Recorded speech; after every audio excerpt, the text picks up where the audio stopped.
Typically, when a television series jumps the shark, it means that a series has become desperate. This term originated from the series Happy Days, in an episode where Henry Winkler's character Fonzie does a water ski jump over an actual shark. Yeah, the term had a very literal origin. Pretty sure the stunt was just a way for Winkler to show off his water ski skills. Couldn't do the actual jump though. Coward. This sequence indicated a desperate attempt for Happy Days to rejuvenate interest. This is despite the fact that the series continued to have relevance with American audiences years after this episode premiered. I guess it was such an out-of-place sequence in the show that it just stuck out like a sore thumb. I don't know, I never watched it.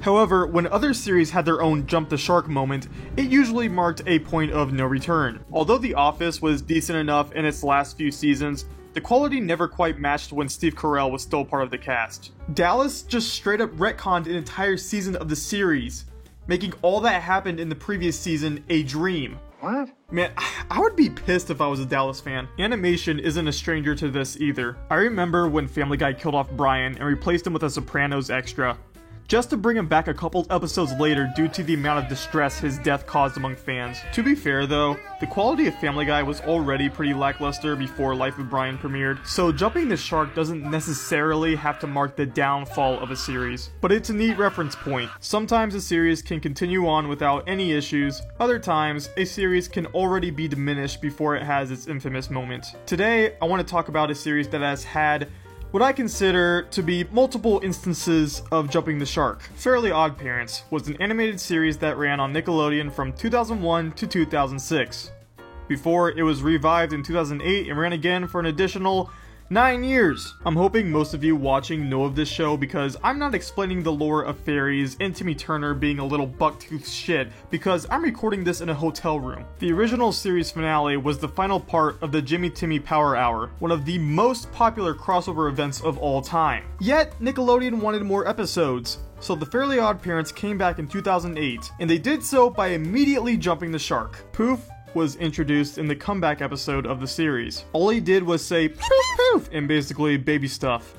I was never a fan of the show. I mostly watched Cartoon Network if SpongeBob wasn't on, but occasionally I found myself watching the Fairly Odd Parents, and every time Poof was present, I just always thought to myself, man, this baby is kind of annoying. But that is nothing compared to the following jump the shark moment this series had. In season 9, Sparky was introduced as Timmy's talking fairy dog. He wasn't present for long though, because audiences fucking despised him. They were willing to go Michael Vick on his ass. Not that one, the other one. He was removed the following season, and then in the very next season, Chloe was introduced. Apparently in the show's world, there was a shortage of fairies happening, which led to many fairies having to be shared between kids. So Chloe ends up being another godchild of Cosmo and Wanda and has to share them with Timmy. Every single one of these moves seemed so desperate to regain audience interest. They turned Poof into Donald Trump at one point for some reason. It's gonna be huge! I'm not sure if The Fairly Odd Parents is the only show to attempt to shake up the status quo this many times, but if any of you watching can think of another piece of media that has jumped the shark on multiple occasions, please let me know in the comments. Also, subscribe if you haven't. I love all of you that subscribe to this channel.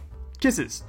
I'm so glad I stopped watching the series after Poof was introduced. Every time a newer episode popped on TV, I could not maintain enough interest to stay on the channel. It honestly could have just been due to the fact that I never really cared for Butch Hartman's art style, but for the sake of the video, I'm just gonna pretend that these were the contributing factors. At least the sequel series seems to be of higher quality than the original's later episodes. By the way, Poof is back, and his name is Perry now, because for some reason British people have the strangest choices of words when it comes to using them as bigoted slurs.